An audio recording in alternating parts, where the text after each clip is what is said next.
Εδώ έχουμε δύο ορθούς.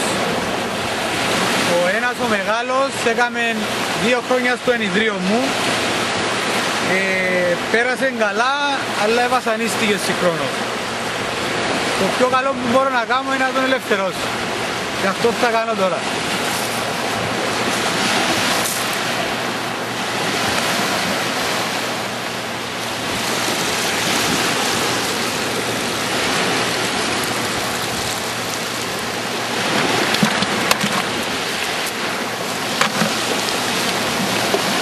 Αυτός είναι ο μικρός.